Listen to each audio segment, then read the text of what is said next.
Oh, Canada, the party continues. A 91st-minute goal by Stefan Eustáquio sends the Canadians to the round of 16 for the first time ever at a Men's World Cup. They'll learn their opponent tomorrow. But in the meantime, it is a day to celebrate as we welcome you inside our One Soccer studio. Andy Petrillo, Gareth Wheeler, Jordan Wilson. You're watching Bet365 for the win. A beautiful home for the beautiful game. For the win. These guys are going to talk in just a moment, but coming up on the show, Christian Jack is going to be joining us. Mackenzie Barwell, Oliver Platt, they took in the action at Canada Soccer House. They were able to party with everyone, and former Canada Soccer assistant coach Michael Finley will also be a guest on the show. Wow, 1-0 victory over South Africa. The Canadians were favored, but they made us wait for this one. How big is this moment? Never in doubt, not even for a minute. I think that a win like this warrants an "Oh Canada, oh baby," doesn't it? Like if there was ever an occasion. It's a day where the headline is what Canada did. That they went out and won a round of 32 game, and not how. That story's rather secondary here. It's just big for so many reasons. I never felt like South Africa was going to win this game today. It was just a matter of whether Canada would do something that would cost them to potentially lose it. And they survived. It was gritty. Knockout football at World Cups are generally like that. And they found a way. The man for the moment, Stefan Eustáquio, he's deservedly going to get the plaudits in a day where it seemed like Canada could do a whole lot right, but putting the ball to the back of the net wasn't one of them. How big is it for Canadian soccer? It's huge. Failing to advance today would have been like an absolute disaster for Canadian soccer. I could hear the voices in my head coming about saying, well, here we go again with Canadian soccer. But righting some of the wrongs of the past here in the present time, and this team being able to achieve something that a few years ago, many people never thought it was possible. I had players who I played provincially with growing up that were texting me, as a kid growing up playing, we never thought that this would happen. And so I think that that's really evoked a lot of pride, a lot of people, pumping out their chests today, realizing that it is possible. And I give full credit to the team for finding a way to win. It's significant also, Jordan, because if they got knocked out today, it was the first knockout round match. Yeah. Man, it would have been a slog to next weekend whenever that next team would have played in the next round of the competition. But Canadian soccer is still going to be tip of the tongue. It's going to be a massive conversation piece all week long. We get to celebrate a win, and we get to keep this magical ride continuing. You two are some of my, well, both of you are my closest friends when I come to work, right? When I come to work. We'll talk about outside work at a point.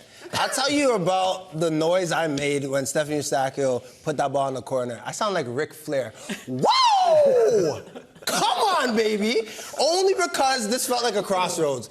To Wheels' point, if you don't win, you felt incomplete to some degree about how Canada was. I know there's 4 points and milestones and some things to be happy about, but getting to the round of 16, it doesn't matter how. So many people have texted me, and I agree with it. Maybe it was ugly, but they did it. They got the job done. That's all that matters. I will not look back on this game and think about how much possession South Africa had or the start. I'm going to think about that ball caressing that side net, Stefan Eustáquio making sure that he was there, and everyone that chipped in. And you know what's the best part about today is, of course, these guys deserve all the credit, but it's everyone that played a part. People that are doing Canada Soccer House, people that are coaching kids, they're all talking about this moment and being like, we belong and we're on that stage. So, wow! You get another Ric Flair, baby, and I'm sorry, Chills, that's straight in your ears. It's a good one. That is very loud in that earpiece. But this is a huge moment because you're right, heading into it, we were using words like disappointment, disastrous. It would have been defining of this tournament, but not in the best way if they didn't, in fact, beat South Africa and move on. They do that. So when you look at this as well, Jordan, what was riding on this match? And do you consider this World Cup already a success for the men now that they've made it to the round of 16? I do consider it successful, but I'm not going to rest on that, obviously. July 4th is going to be a new opportunity, but you look at where things were. And of course, if we're going to round of 16 and everything that this country has been through, all the players that have laid the foundation for this moment, this has to be considered a success. Also, who cares what I think? Look at these pictures. Go into your city, go into the streets. People are tuning in and watching footy. And you mentioned it the other day, Trills, about hockey jerseys at the last World Cup. And now you're seeing people that know this team intimately and that know soccer on a different level. This is not about Wheels and myself that have loved this game and have been in Canada forever and have wanted to build it up. It's about kids. It's about people that had no clue about Eustachio before a couple months ago, right? And now they'll never forget that name, this team and how they play. So that's why I think that part's successful, but go on and do something magical. 2014, it was Costa Rica that made a run. 2022, I'd say Morocco made a run. No one thought they would make the semifinals. Why can't Canada be the team to go on and push for a quarterfinal? Take Netherlands or Morocco on the ropes. Go on. They're playing with house money. I think right now this is a time to get behind this team and really ride the waves and the vibes. And the fact that they were co-hosting and it was right here and so tangible and you could feel it, you got to take those vibes and take it as far as you can. I want to get back to that house money comment in a minute, because I kind of feel like there's two different things going on. Off the field, like there's a vibe right now. And this was required for the sport to move forward in this country. Cup wasn't enough. It was having a level of success and having people in this country start dreaming big and realizing what it's really like to compete in the best tournament in the world. So there's that. On the field, however, I feel a little bit incomplete just in terms of how the team has been playing. And yeah, I think that those two things could be going on at the same time. They've beat two teams that they were supposed to beat. They were the favorites to win those games, and they drew another one where they were favorites to win. Now this is when the rubber hits the road. This is when Canada is really going to be tested, much like the Switzerland game when they stepped up in competition and they didn't go on to win that game. They're taking on Morocco or Netherlands in the next game. I read that Jesse Marsh in his post-match commentary said that it's like a free hit. I couldn't disagree with that more.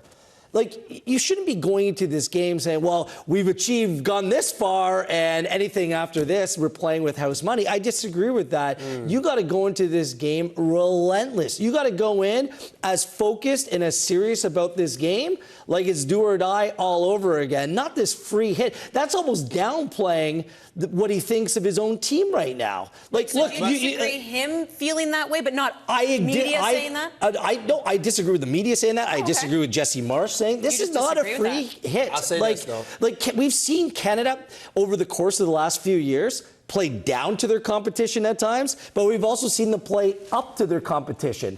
I think it's good if the standard stays incredibly high. The next game is not a free hit, Jordan. This is a game. I don't care who you play against. You're going out to potentially make a quarterfinal of the World Cup.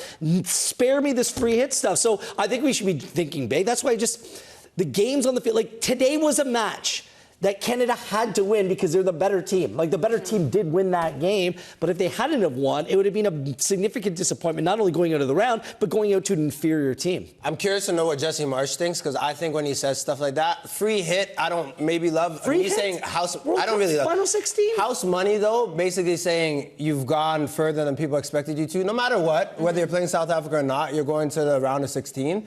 But I also think it's by design what he might be saying. And me, I'm not trying to be an apologist for him, but this is what I truly believe. That you're going to go and maybe say to the media, like, oh, we're big underdogs going into this match. And you're telling your group in close quarters, we can go and do something special. Maybe. So I like that vibe. Say whatever you want to the media, right? Please don't use decoy again. But say whatever you want to the media. But of course they're going to go. And I think I agree with you, Wheels. We've talked about this all the time, on air, off air. Canada play their best when they're the underdog. You're going against Morocco and Netherlands, going to go run and make things happen. He's not going to this team saying this is a free hit. He's going to say, we want it. He's definitely saying, we want it more than these guys. Let's go and show it. So go to the media and say free hit, but I'm still going to say house money for a couple of days. This 2018 World Cup's weird.